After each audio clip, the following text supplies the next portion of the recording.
Shalom Bapak Ibu Saudara-saudara yang dikasihi oleh Tuhan Yesus Kristus. Mari bersama-sama kita merenungkan sabda Tuhan yang akan kita dasarkan dari Kisah Para Rasul 4 ayatnya yang ke-12. Firman Tuhan demikian. Dan keselamatan tidak ada di dalam siapapun juga selain di dalam Dia.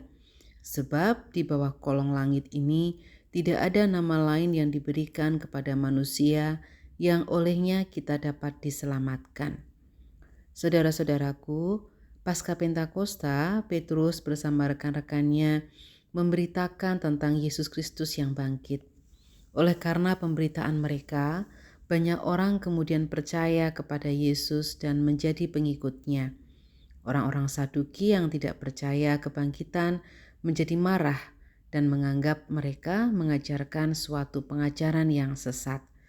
Demikian pula para ahli Taurat menjadi geram, marah karena Petrus dan teman-temannya mengatakan bahwa Yesus adalah Mesias. Mereka masih menantikan Mesias yang sesuai dengan gambaran mereka sendiri, yaitu Mesias sebagai pemimpin politik bagi mereka. Petrus dan Yohanes mempertanggungjawabkan pengajaran mereka di hadapan para pemimpin Yahudi. Mereka mempertanggungjawabkannya di depan persidangan di Yerusalem.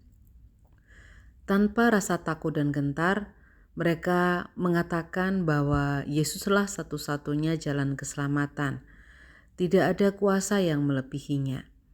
Kegigihan Petrus dan Yohanes mempertahankan apa yang mereka imani. Ini merupakan sesuatu yang patut kita teladani. Dalam interaksi kita bersama-sama dengan orang lain dalam hidup sehari-hari, kita juga sering menghadapi berbagai tekanan maupun tantangan yang kadang-kadang membuat kita merasa tidak mampu untuk mengatasinya. Tapi melihat bagaimana Petrus dan juga Yohanes menghadapi itu semua, maka kita dikuatkan. Karena sesungguhnya Petrus dan Yohanes tidak memiliki pendidikan secara formal tentang Taurat, atau mereka juga memiliki pengetahuan yang terbatas dalam hal berbahasa. Tetapi oleh karena pertolongan Roh Kudus dan niat mereka, kesungguhan mereka untuk mengikuti Yesus, maka mereka dimampukan oleh Tuhan. Mereka dimampukan untuk berbicara di hadapan para rohaniwan, para petinggi dan orang-orang penting, sehingga mereka dapat mempertanggungjawabkan apa yang mereka kerjakan dalam hal mengajarkan pengajaran-pengajaran tentang Kristus. Jika mereka berani, mereka dimampukan oleh Roh Kudus, maka kita pun dapat dimampukan oleh Tuhan. Jika kita tidak memiliki keberanian dan kegigihan yang cukup, maka iman kita juga akan goyah. Kita akan mudah berpaling dari Yesus Kristus. Karena itu, kita perlu membentengi diri kita dengan menajamkan iman kita. Kita perlu memupuk keyakinan kita bahwa Yesus adalah satu-satunya juru selamat dunia.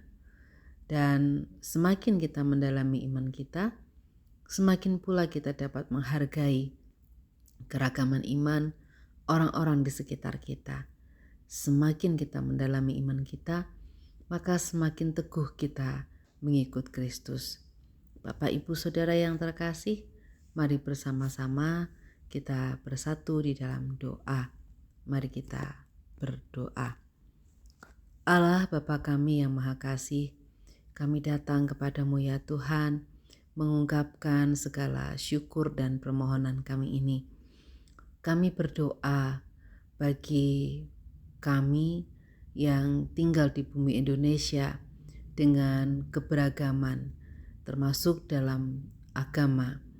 Kiranya Engkau memberkati kami semua agar kami dapat memiliki toleransi beragama satu dengan yang lain, agar kami dapat saling menghargai, tidak memendam kebencian terhadap mereka yang berbeda keyakinan dengan kami.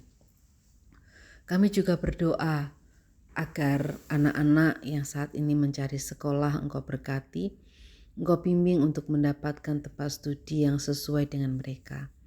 Kami juga berdoa bagi anak-anak kami yang mencari pekerjaan maupun pasangan hidup. Kami berdoa bagi saudara-saudara kami yang saat ini menjauh dari persekutuan. Kiranya Engkau juga berkenan untuk menolong mereka. Ya Bapa, inilah seru dan doa kami. Kiranya diberkati Tuhan apa yang menurut kehendak-Mu baik bagi kami. Dalam Tuhan kami Yesus Kristus, kami menaikkan segala syukur dan permohonan kami. Amin.